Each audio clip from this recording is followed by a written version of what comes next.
श्री सच्चिदानंद सद्गुरु साईनाथ महाराज की जय।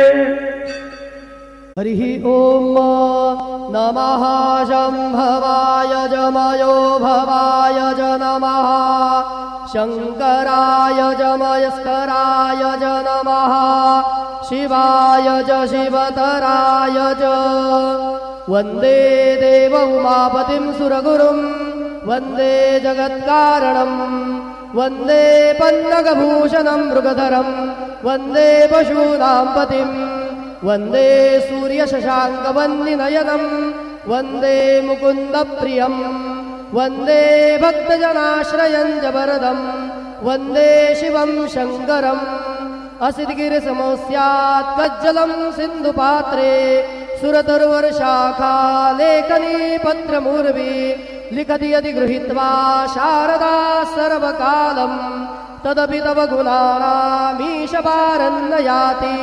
गुरुर्ब्रह्मा गुरुर्विष्णुः गुरुर्देवो महेश्वरः गुरुः साक्षात् परब्रह्म तस्मै श्री गुरुवे नमः।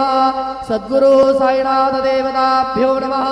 प्रातः पूजनार्थे गन्धाक्षतपुष्पैः सम्पूज्य अथ धूपः वनस्पतिरसोद्भूतो गन्धाढ्यो गन्धोत्तमः नागरे सर्वदेवानां धूपोऽयं प्रतिगृह्यताम्। धूपमाघ्रापयामि साज्जन्यवर्धसंयुक्तं वह्निना योजितं मया दीपं गृहाण देवेश त्रैलोक्यतिमिरापः। दीपं दर्शयामि दीपानान्तरेण उपहारनैवेद्यं निवेदयामि। चतुरस्रमण्डलं कृत्वा तदुपरि नैवेद्यपात्रं निधाय गायत्रीमन्त्रेण पात्रान् प्रोक्षयेत धेनुमुदरां प्रदर्शयेत। सत्यन्वर्तेन परिखिञ्चामि नैवेद्यं निवेदयामि।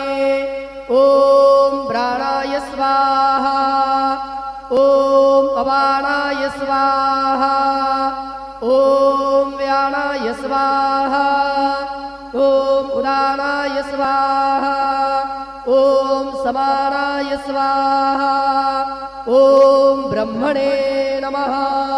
नैवेद्यमध्ये पानीयं समर्पयामि पुनर्नैवेद्यं निवेदयामि।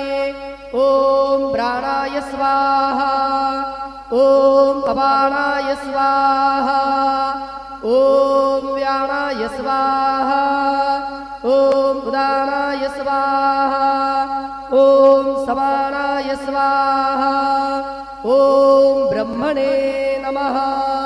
नैवेद्यं समर्पयामि हस्तप्रक्षालनं समर्पयामि मुखप्रक्षालनं समर्पयामि करोद्वर्तनार्थे चन्दनं समर्पयामि पदमङ्गल आरार्तिक्यदीपं दर्शयामि। शिर्डी माझे पंढरपूर साई बाबार मावर बाबार मावर साई बाबार मावर शुद्ध भक्ति चंद्रभागा भाव पुंडलिक जागा पुंडलिक जागा भाव पुंडलिक जागा याहो याहो अवघे जन करू बाबांचे वंदन साईचे वंदन करू बाबांचे वंदन गण म्हणे बाबा साई धाव पाव माझे आई पाव माझे आई धाव पाव माझे आई।